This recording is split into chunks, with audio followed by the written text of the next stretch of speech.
রহমতুল্লাহি ওয়া বারাকাতুহু।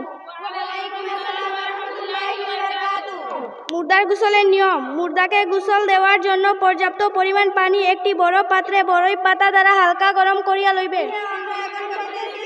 তারপর চতুর্দিক পর্দা করিয়া একখানা পবিত্র খাট অথবা চৌকি বিছাইয়া উহার উপর চারিদিকে ধূনা অথবা আগরবাতির ধোঁয়া 3-5-7 ঘুরাইয়া নিবে।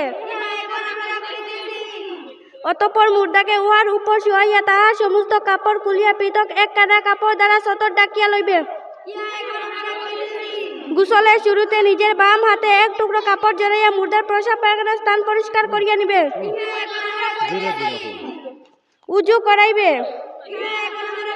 উজুর আগে নাক, কান ও দাঁত তুলা ভিজাইয়া পাক করার পর ওইসব স্থানে তুলাভর্তি করিয়া রাখিবে। উজু করাইবার সময় প্রথমে মুখমণ্ডল, তারপর উভয় হাত কনুই সহ ধৌত করাইবে। পরে মাথা মুছেক করাইয়া উভয় পা ধুয়াইবে। উজু শেষে মাথা সাবান দ্বারা পরিষ্কার করিয়া লইবে। অতঃপর মুর্দাকে বাম পাশের উপর কাত করিয়া সাবান ইত্যাদি দ্বারা ভালোভাবে মলিয়া বড়ই পাতা পানি দ্বারা ডান পাশের উপর 3 বার ঢালিবে। পরে ডান পাশের কাত করাইয়া বাম পাশের উপর একই নিয়মে 3 বার পানি ঢালিবে। অতঃপর মুর্দাকে মাথার দিকে অল্প উঁচু করিয়া হালকাভাবে পেট মাজিয়া দিবে। কোনো কিছু বাহির হইলে তৎক্ষণাৎ পরিষ্কার করিয়া নিবে।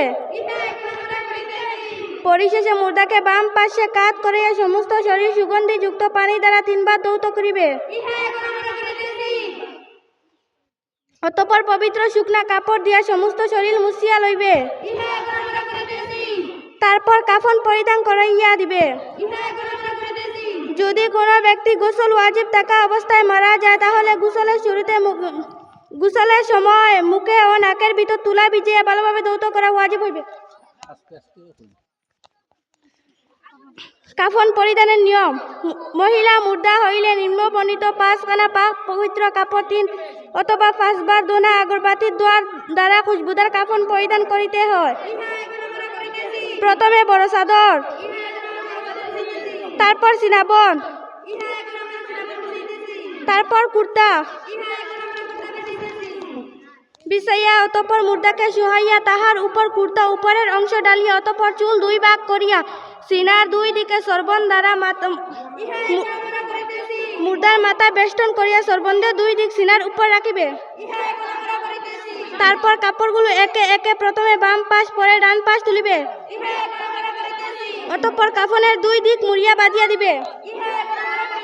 মহিলা মুর্দার কাফন বিছানোর ক্ষেত্রে সিনামনকে বড় চাদরের প্রথমে অর্থাৎ 1 নম্বরে অথবা ছোট চাদরের পরে অর্থাৎ 3 নম্বরে বিছাইলেও হইবে।